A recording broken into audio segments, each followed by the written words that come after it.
Hebat banget.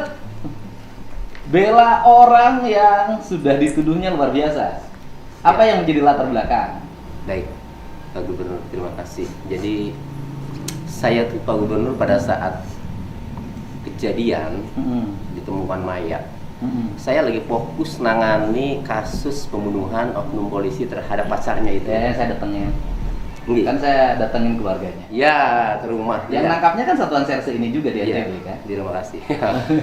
Jadi lagi fokus. Jadi ketika ada ditemukan mayat, saya lagi fokus karena ini mengawal. Mohon maaf ya, ini oknum kalau Ya. dikawal ya sama Ya. yang kuat, dibantu dengan netizen juga ya. Oh, semua. iya. Ini saya khawatir kan, asal aja nanti kan. Nah, akhirnya saya kawal aja udah fokus. Ditemukan mayat ya sudah. 10 hari kemudian ditangkap. Oh ya sudah, bagus ya, apresiasi kan? Iya, nggak mikir apa. Nah, begitu sidang, saya sidang lagi di Jakarta itu, sidang dua orang itu Irin sama Prio. Saya lagi di Jakarta, lalu saya ditelepon sama wartawan. Mas, ini kok sidang muncul pelaku baru. Terus yang duanya terlibat tidak? Saya bilang. Kalau Prio mengaku terlibat membunuh, menguburkan, tapi dia tidak membunuh. Nah, kalau Ririn tidak terlibat, tidak tahu, lagi keluar, tanya sama Joko. Lu pelakunya siapa? Waktu itu Ahmad Yani katanya. Waktu itu mah bukan Aman ya Bu. Ahmad Yani katanya. Kemudian Yoga, Hadi juga belum Hadi, Joko. Oh, Hadi itu menarik. bukan yang di kasus Pina itu. Di Saputra itu, saya ingat. Saya bilang kok bisa begitu. Ya, terus kata dia, Mas minta statement dong. Kalau keadaan seperti itu tuh bagaimana? Oh saya belum bisa. Kan belum tentu benar tuh Prio ngomong. Jadi nanti aja lah kalau saya pulang, Indramayu kita ngobrol dulu. Nah, akhirnya setelah saya pulang, datang tuh wartawan, diperdengarkan tuh rekamannya. Oh iya ya, saya bilang kan. Kata saat Prio membacakan kronologis yang sebenarnya dengan menyebut 4 pelaku lain kan, Aman Yani yang punya utang sama Budi, ya. Budi yang punya utang sama Aman Yani kan, yang punya masalah dengan Budi, kemudian Hadi yang mengeksekusi Budi, kemudian Yoga yang mengeksekusi Sahroni, Ois dan 2 anaknya. Nah, sementara Joko ini menguburkan bersama Prio. Itu menurut keterangan Prio. Oke, saya bilang begini, kalau begitu saya juga belum bisa memberikan statement. Nanti saya akan ke lapas dulu, minta izin sama Kalapas. Akhirnya saya datang ke lapas bersama beberapa wartawan itu. Lalu setelah nyampe sana, saya jelaskan pas itu ingin memberikan statement, saya bilang. Cuma jangan sampai saya salah. Ya. Saya boleh nggak saya bilang izin ketemu. Akhirnya saya ketemu dengan Prio sama Riri di ruang khusus. Saya tanya, apa yang disampaikan di pengadilan itu benar tidak? Benar Pak. Berani sumpah, sumpah Prio. Jadi yang menjelaskan proses pembunuhan itu memang Prio. Kalau Ririn tidak tahu. Bahkan ketika saya tanya Ririn, ya, saya kan tidak tahu nih Pak, karena proses ini yang tahu pembunuh siapa. Tapi ya selalu yang jawab Prio kalau pembunuhan. Aktif dia menjawab. Sampai dia bilang sumpah. Sampai saya tuh agak tegas, ya. Kamu ini yang benar. Saya ini ingin melihat kamu ini terlibat atau tidak. Kan gitu. Terus kata dia, benar Pak, memang kejadiannya begitu. Oke, apa buktinya? Saya bilang, kalau dalam pembunuhan ini ada 4 orang yang tadi disebutkan. Kalau Prio mengatakan kalau bukti itu Pak nggak ada, dibawa sama Hardi semua Palu. Kalaupun dicari juga nggak bakal ada. Nah, tapi kalau Ririn, kalau Aman Yani Pak ada, alamatnya di Penganjang. Nah itu paman saya walaupun sudah cerai sama bibi saya kan. Oh oke, saya bilang gini. Saya juga dapat informasi dari wartawan ada CCTV tuh, saya bilang. CCTV itu jam 5 ya, jam 5 pagi itu ada. Nah, sempat saya tunjukkan tuh Pak, karena izin membawa handphone ya untuk menunjukkan ini siapa. Itu Joko Pak, kata Prio. Yang benar saya bilang. Iya, dari mana kamu mengatakan ini Joko? Ini jam 5.01. Apa yang kamu ingat? Jadi jam 5.01 itu Pak, setelah saya ngambil sampul, itu kemudian Joko itu keluar tanpa pamit. Lalu pulang lagi, balik lagi. Itu saya tanya, Bang dari mana? Ini habis beli rokok di warung Madura. Terus berapa rokoknya sudah? Ada 2 bungkus. Terus sama apa sudah? Sama kopi. Saya untuk ngecek ya Pak Gubernur. Daya ingat dia, benernya ini orang. Kopi apa? Kopi merek Golda Pak. Saya juga nggak tahu merek Golda itu ada atau tidak kan. Nah cuma setelah saya cek-cek kan ternyata ada kopi cair. Dia ingat. Oh itu yang dimaksud kamu itu Joko karena waktu itu ingat beli rokok. Iya Pak. Oke. Lalu pada saat penyidikan pasti ini ditunjukkan kepada kamu. Ini siapa CCTV ini? Kamu jawab siapa? Joko, Pak. Terus apa respon penyidik?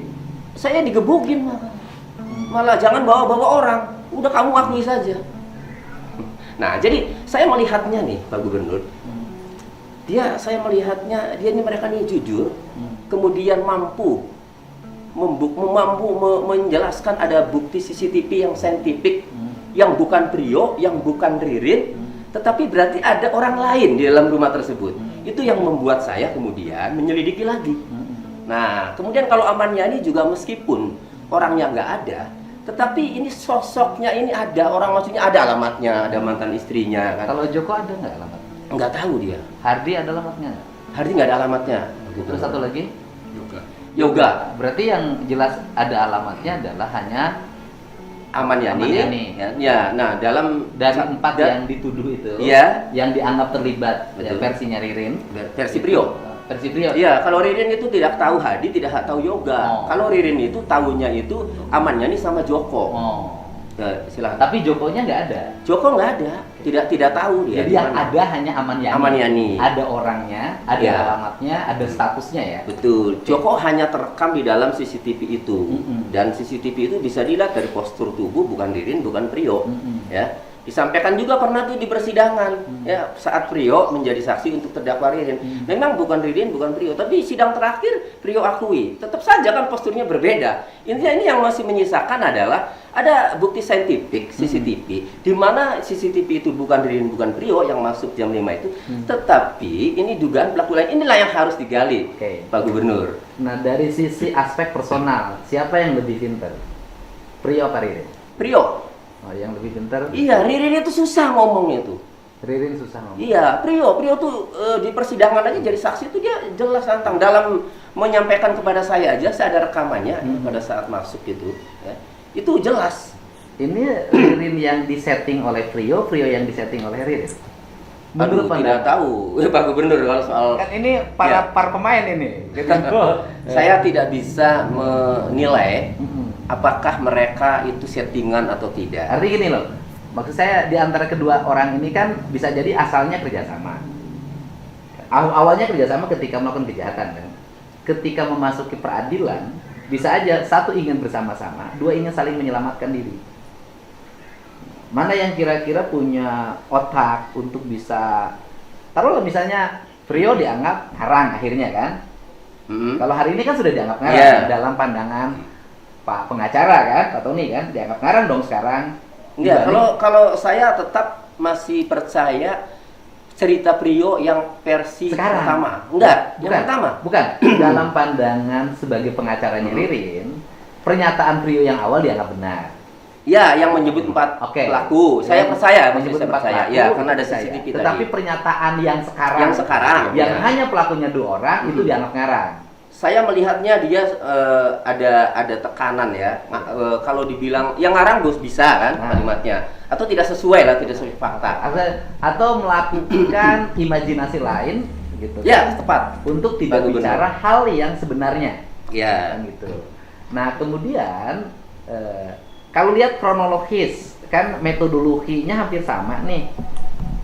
Diambil KTP, diambil HP, kemudian WA via HP Budi kan gitu. WA ke Evan kan pakai HP Budi suruh gadain mobil. Metodologinya ketika ditelepon balik nggak mau ngangkat, cukup WA aja.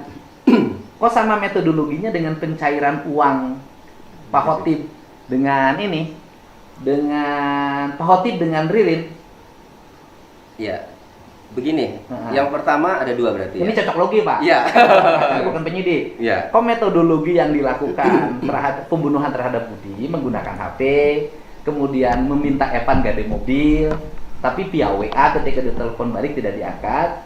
Metodologinya hampir sama ketika dia meminta Pak Khotib menjadi kuasa dari Ahmad Yani untuk mencarikan uang, kan modelnya hampir sama nih Pak. Ya, begini Pak Gubernur, ada 2 hal ya. Pertama yang kronologis awal dulu.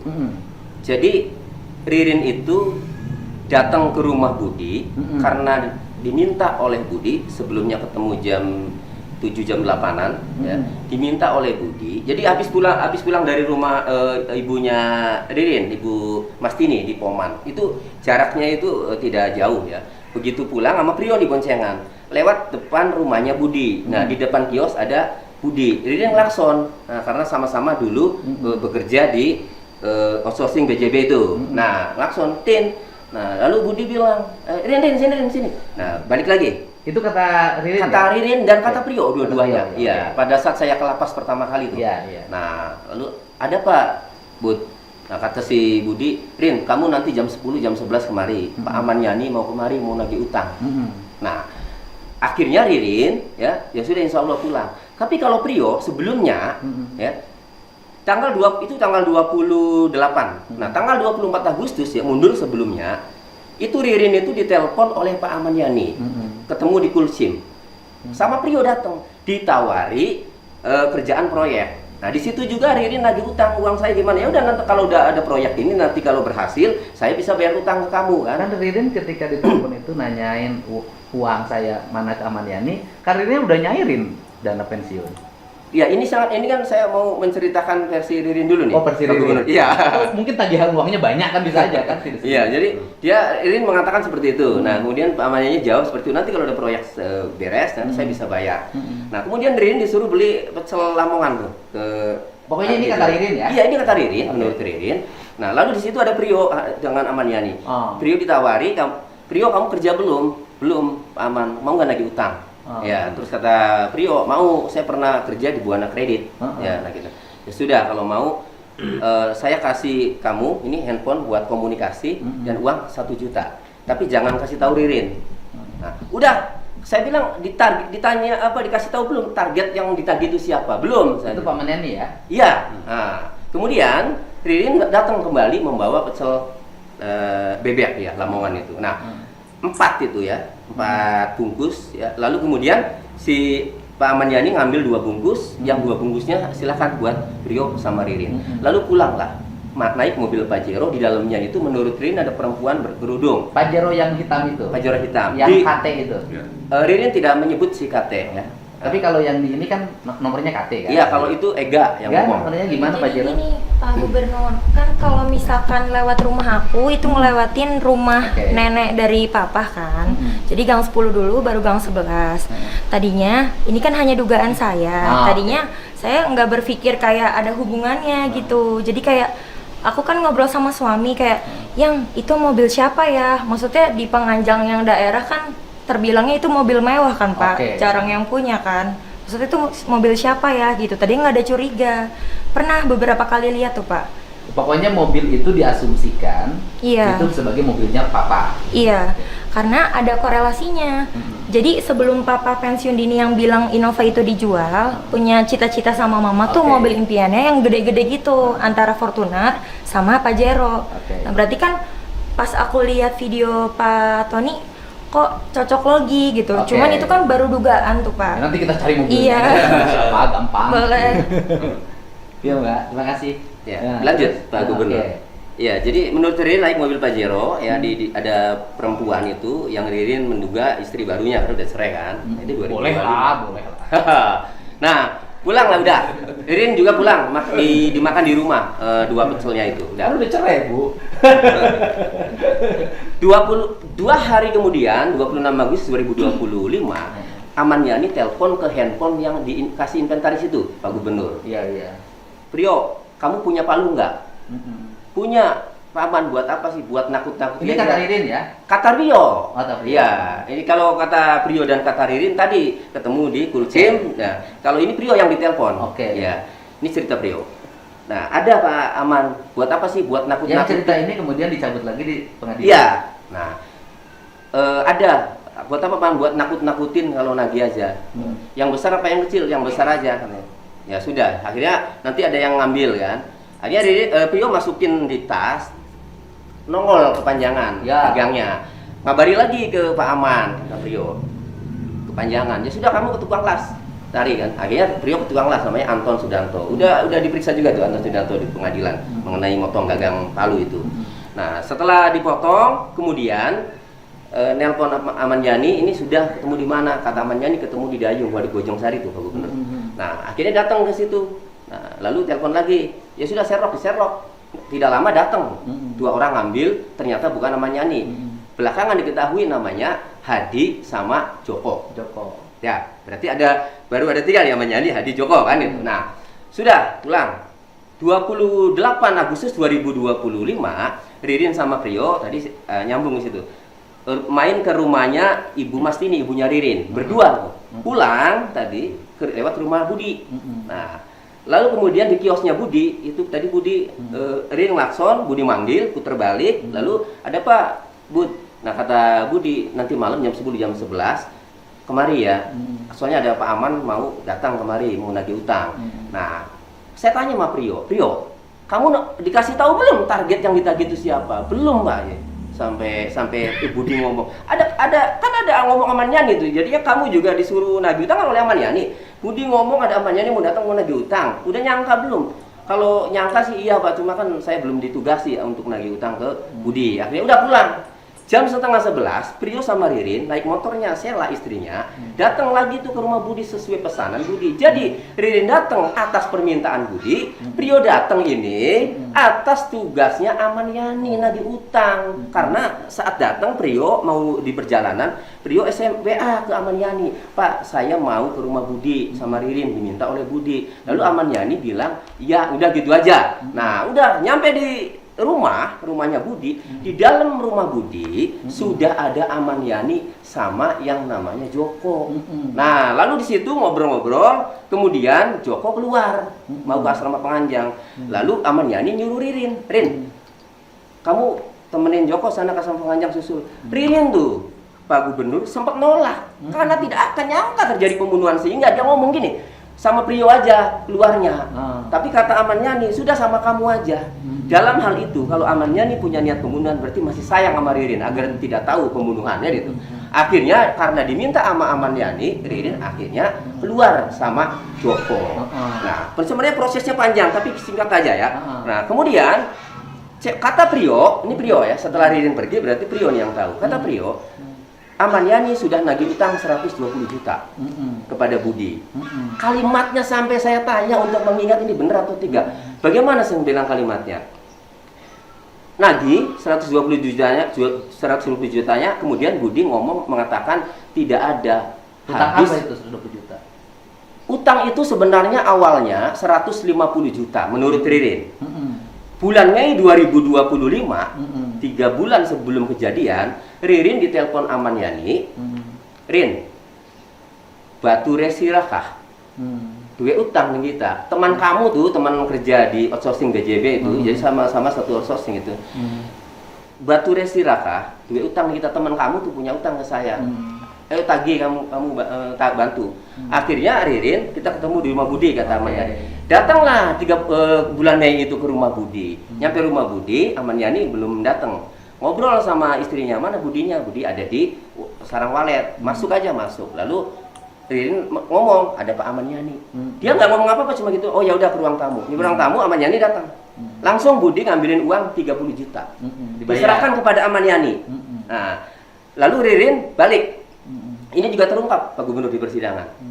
Lalu karena udah beres walaupun 30 juta, Ririn balik. Dan itu Ririn dikasih 400.000 sebagai upah nemenin. Nah, udah setelah itu apa Rin yang terjadi? Ya saya nggak tahu lagi kan pulangnya jam berapa. Udah. Nah, jadi sisa 120 juta. Nah, Ririn pada saat dikasih 30 juta itu, Ririn mendengar Aman Yani kan bilang gini, cuma 150 juta aja kok, bayar 30 dulu kan gitu. Tapi waktu itu usahanya lagi nggak bagus. Nah, jadi 150 juta dibayar 30 juta saksinya Ririn. Nah, sehingga kembali lagi ke malam mau kejadian, tinggal 120 juta itulah yang ditagih oleh Aman Yani kepada Budi. Karena sudah bayar 30. Udah bayar 30 Pak Gubernur. Ditagih lagi Tapi 120. Ya, nih udah keluar dari nama Joko nih ya. Nah, kemudian lagi ditagih datang tuh 2 orang, Hadi sama Yoga. Nah, Hadi sama Yoga ini menurut Prio, Hadi membawa tas yang Prio kasih ketemu di dayung isinya palu. Yoga juga membawa tas yang menurut Prio itu palu juga. Saya bilang dari mana Prio kalau Yoga itu tas membawa palu dua-duanya. Ya nanti Yoga itu Pak mengeksekusi itu pakai palu tersendiri. Oh, jadi masing-masing. Iya, nah sekarang ini Budi dieksekusi oleh siapa? Oleh Hadi. Oleh Hadi menurut Prio. Eis itu oleh yoga. Pak Sahroni Pak Sahroni oleh yoga. oleh yoga. Terus kemudian anaknya yang besar Anaknya yang ratu oleh yoga. oleh yoga. Karena di Terus kamar Eis. kemudian ininya yang terakhir yang bayi. Yang bayi itu oleh yoga. Tadinya sempat disusuin sama Prio. Berarti Prio dengan Ririn tidak ada yang bunuh dong. Prio sama Ririn jelas keluar. Prio yang di situ juga tidak membunuh, cuma dia mengumpulkan jenazah. Mengumpulkan. Iya pernah diikat kakinya itu disuruh Amaniani. Nah, nanti saya jelaskan singkat lah ya. Iya. Nah, Jelasinnya nanti di pengadilan. jadi pada saat Hadi sama Yoga datang, posisinya begini Pak Gubernur sampai dijelaskan. Budi di sini, Prio duduk di sini, Amaniani di sini, di situ pintu geser. Yoga datang di sini Pak Gubernur berdiri. Hadi di sini, persis ini meja. Kata Amaniani, saya nggak mau, kan di alasannya ketipu, uang itu nggak ada. Kata Amaniani, ketipu mah urusan kamu, Bud, balikin uang saya. Iya, tapi kan nggak ada. Yoga langsung ngomong, kalimatnya sampai beliau ingat. Bud, kamu tuh tidak tahu terima kasih, sudah dibantu-bantu, sekarang ditagih ngomongnya nggak ada terus. Yoga ngomong begitu, Hardi langsung membawa Palu, Pak Gubernur ke situ, sampai Prio memperagakan kakinya ngasih jalan buat Hardi. Hardi berada di tengah, Budi lagi fokus sama Amaniani. Keluarin Palu, dihantam belakangnya. Berapa kali yo? Saya bilang 3-4 kali. Langsung tersungkur, langsung mati enggak. Kemudian kan kena meja berdua di sini, di bawah. Lalu Prio suruh megangin kaki. Lalu Prio juga suruh ngambilin tambang warna biru di garasi. Dan ada katanya, lagi diikat, Pak Sahroni dari kamar belakang datang lewat pintu geser, melihat Budi terkapar, minta tolong, teriak, tolong, dikejar sama si Yoga yang masih utuh, masih belum apa-apa. Kejar sama Yoga. Prio tidak tahu tuh sama Hardi. Lalu oleh Amaniani disuruh ngikut ke sana. Begitu masuk kamarnya Sahroni udah terkapar, tapi Prio masih melihat, masih memukuli. Sudah. Kemudian teriaklah Eis. Nah ini masuk akal nih, karena orang membunuh kelihatannya mau ketahuan, ya kan dibunuh lagi. Khawatir tetangga dengar daripada dakwaan jaksa yang tidak ada pemicu sehingga khilaf gitu loh. Nih masuk ke sini, masuk sini pukul, masuk sini pukul kan gitu kalau dakwaan jaksa ya. Nah Eis teriak, masuklah si Yoga, berhadapan, tolong, dihantam lagi Eis. Setelah dihantam kemudian anaknya ini bangun nangis yang ratu, dihantam lagi. Nah kemudian yang bayi itu diambil sama Prio, diambil sama Prio. Kemudian Prio dikasih ke Amaniani, Prio suruh ngambilin botol susu yang tersisa, ya itu mau disusuin. Terus yo saya ini bahkan tinggal sedikit, saya tambahin aja air katanya. Setelah saya tambahin air, bayi dikasihin lagi sama Amaniani ke saya, susuin.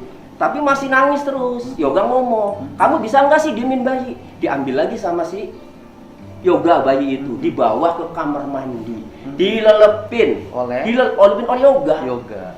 Apanya dulu yang dilelepin? Dijengking nggak saya bilang kan? Atau kaki dulu nggak dilelepin oleh Yoga? Kamu menyaksikan. Oh, lalu setelah itu saya bilang, saya disuruh semua ini narikin jenazah. Yang dari depan digotong pakai terpal, dibawa ke tempat mesin cuci. Yang dari kamar Sahroni dibawa ke mesin cuci. Yang dari kamar Eis sama Ratu dibawa. Termasuk yang di kamar mandi si Bella bayi. Udah. Sampai di situ kemudian Amaniani, menurut Prio ya, Prio melihat Amaniani masuk ke kamarnya Eis. Udah. Kemudian mereka berkumpul nih, bertiga, Hadi, Yoga, Prio di ruang tamu. Nah, kemudian Hadi mengenalkan kalau Hadi pernah ketemu ngambil Palu di Dayung. Hadi ngomong, yo ini Yoga, kata Prio. Kata Hadi, mengenalkan Prio. Udah, nggak lama Amaniani datang, kumpul di ruang tamu. Kemudian Prio, kamu harus bisa jaga rahasia ini. Nanti saya kasih 100 juta. Kata Amaniani. Lalu Prio dikasih uang 8 juta. Sama emas, gelang, dan anting. Handphone yang buat inventaris tadi diambil lagi. Hebat tuh Amaniani, diambil lagi sama Amaniani.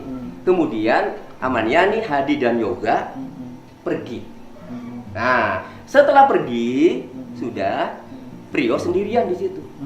Kemudian tidak lama, singkat cerita, Joko sama Ririn datang. Ririn nanya ke Prio, kok sepi, Budi mana? Prio nutupi, karena tadi sudah dijanjiin uang 100 juta tadi kan. Orang baru nggak tahu gitu kan. Nah, Joko langsung nyamber. Budi WA saya, lagi pergi sama Amaniani, ada urusan bisnis. Nah, kalau istrinya itu sakit muntah darah. Jawaban Joko, menurut Prio kan, jawaban Joko, muntah darah bersama 2 anaknya itu dibawa sama Pak Saroni, menginap di rumahnya saudaranya Pak Saroni. Ya kalau begitu rumah siapa yang nungguin, kata Ririn. Kan saya saudaranya. Oh ya udah bang, ya kalau abang saudaranya saya pulang. Ririn nih. Kata Budi, saya suruh nungguin, kamu nemenin saya di sini. Ya sudah, makanya dia nemenin. Tapi dia itu tidak percaya begitu saja, Pak Gubernur. Ririn WA Amaniani, Om, ningen di, Om, ningen di, artinya Om di mana, Om di mana? Berapa kali Ririn kamu WA? Ada Pak, sampai 6 kali, tapi checklist 1. Karena sebelumnya kan ada waktu Ririn pergi, balik lagi udah nggak ada. Nah, kemudian ke Budi, Bud, bahasa Indramayu, Bud, ningen di, Bud kamu di mana? Bud, sebenarnya Sira angan di Bud, sebenarnya kamu ada di mana? Sempet checklist 2, tapi tidak dibalas. Ditelepon nggak diangkat. Jadi Ririn ini di sisi lain ada tidak percaya sama Joko, tapi di sisi lain juga ini nggak diangkat-angkat, susah kan? Akhirnya dia tetap di situ sampai jam kurang lebih jam 3-an. Lalu Ririn nanya kepada Joko, Bang, ada autan tidak? Nggak ada katanya. Udah kamu ambil aja, ada juga semprotan nyamuk di ruang tengah. Jadi Ririn karena dia ngaku saudaranya Budi, Ririn percaya. Akhirnya Ririn pergi ke ruang tengah melewati pintu geser. Ambillah botolnya semprotan nyamuk merek Vape. Kata Ririn itu ada banyak, bukan kuning aja yang disita polisi, itu ada hijau, ada hitam. Tapi Ririn pilihin, itulah yang ada isinya. Ke ruang tamu Ririn semprotin, set. Lalu Ririn taruh lagi tuh ke sana. Enggak nyangka kan Pak dia kalau akhirnya sidik jari itu nempel dijadikan tertuduh. Begitu. Jadi adanya sidik jari itulah prosesnya. Ada setelah kejadian. Sebenarnya yang akan menjelaskan mengenai sidik jari yang waktu itu Prio. Makanya saya berkali-kali kan waktu itu minta Prio untuk dihadirkan. Nah, nggak taunya setelah dihadirkan berubah namanya. Nah, itu jadi. Nah, kemudian di persidangan ini karena keterangan Ririn seperti itu, saya hadang di handphonenya untuk membuktikan omongannya Ririn bener nggak chat. Kan itu. Ternyata begitu handphone dihadirkan, WA-nya Pak Gubernur udah di lock off. Kemudian 2 kartu SIM-nya sudah tidak ada. Riwayat panggilannya pada dihapusi. Saya tanya sama jaksa, Pak Jaksa, ini bagaimana? Ya nggak tahu, dari penyidiknya seperti ini. Saya baru ngaktifin Pak, diaktifin sudah seperti ini. Kiralah kartu SIM hilang. Nah, saya kirim kasat. Kasat, ini berita kartu SIM hilang, WA lock off. Malam. Pagi-pagi kasat telepon saya. Izin Bang, semalam tiduran. Bang, menurut penyidik diserahkan kepada jaksa itu dalam keadaan lengkap. Ada kartu SIM, WA juga masih utuh. Jadi siapa yang benar? Saya bilang, Pak Jaksa apa penyidik? Faktanya di persidangan ya sudah lock off WA, 2 kartu SIM juga sudah tidak ada. Saya melihatnya, andai saja kartu SIM ini ada, WA ini masih ada, maka akan terlihat Ririn itu tidak tahu pembunuhan. Itu. Tapi karena sudah dijadikan tersangka dengan ada luka apa, jadi mau nggak mau ini harus dilanjutkan. Ini dugaan saya, Pak Gubernur. Kan wajib ya. Nah, itu. Tapi fakta-faktanya kan seperti itu, kan? Itu. Nah, kemudian mengenai mobil dibawa, ya, hari-hari berikutnya, ya, besok berikutnya ini belum dikubur ya. Besoknya Jumat ini jam 9 pagi, Ririn bangun. Nah, setelah bangun Ririn itu mau pulang, tapi dilarang oleh Joko. Nanti Rin makan aja dulu.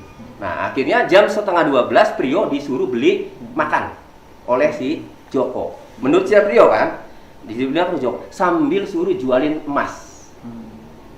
Ada yang kelewat ketika Joko datang itu, ya waktu sama si Ririn, ya Si Prio jujur. Karena Joko menanyakan, mayat di mana? Jadi meskipun Joko itu keluar, tapi begitu balik lagi sama Ririn, ya, ketika Ririn suruh tidur jadi Ririn tuh suruh tidur dulu tuh ke ruang depan. Setelah seperti nyamuk, kata Joko, Rin, kamu tidur di ruang kamar depan aja. Kata Ririn, kan ini kamar orang, kan saya saudaranya, kan udah masuk ke depan. Kemudian berdua lah Prio sama Joko. Joko menanyakan mayatnya di mana. Kemudian kata Prio, ada di belakang. Loh, kamu digituin aja, sana kamu ambil sampul.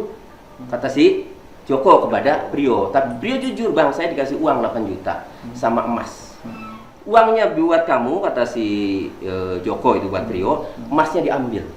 Kembali ke siangnya kan, setengah 12 disuruh makan, beli makan sama jualin emas tuh oleh Joko karena udah di tangan Joko emasnya. Nah, kemudian pergilah beli. Sampai saya tanya tuh Pak Gubernur, kamu beli nasi di mana? Bilang, di warteg Pak, dekat lampu merah Waiki. Apa nasinya? Lauknya? Saya sama Ririn itu ayam, tapi kalau Joko nggak doyan ayam katanya, rames. Oke, jual emasnya di mana? Jual emasnya di Pasar Mambo yang deket toko 3, toko seragam. Oke, jadi kecil yang etalase itu Pak Gubernur. Oke, terus balik uangnya dikasihkan ke Joko. Makan, sudah Ririn suruh pulang. Ya udah Rin, kamu pulang dulu. Rin pulang. Setelah Rin pulang, kemudian dikuburlah mayat itu antara Prio dengan Joko Pak Gubernur. Nah kemudian, ini Ririn pulang juga disaksikan tuh sama Sela, masuk lagi kan, cocok kan Ririn pernah pulang kan gitu. Saksian Sela waktu di persidangan. Ririn balik lagi ke situ jam 2-an. Sudah rapi. Sudah malam lagi, mobil nih. Jam 3 pagi Joko ngomong kepada Ririn, Rin, anterin saya ke Jatibarang, ketemu saudara dan ketemu Budi sama Aman Yani juga kan. Nah lalu Ririn pakai mobil siapa bang? Itu mobil udah ada, mobil dikeluarin, udah mobil sedan. Nah kemudian Ririn disuruh ganti baju dulu, disuruh nganterin motor dulu, motornya Ririn. Kamu pulang dulu sana anterin motornya istrinya itu. Ya sudah, akhirnya Ririn itu naik Grab, pesen Grab, kemudian Prio bawa motornya Ririn pulang, ya, balik lagi ke situ, naik Grab tadi kan, jadi motornya Ririn, Sela udah dianterin, Sela istrinya. Begitu nyampe situ, ternyata mobil pickupnya juga udah keluar lagi oleh Joko. Lalu Ririn suruh nyetir mobil sedan. Ririn protes, bang, kok mobil pickupnya, kita kan mau pergi, kok mobil pickupnya di luar? Nanti ada saudaranya Budi yang mau ambil. Nah, kata Joko, belakangan mobil pickup itu digantikan oleh Evan. Saya menduga yang pura-pura jadi Budi itu Joko, Pak.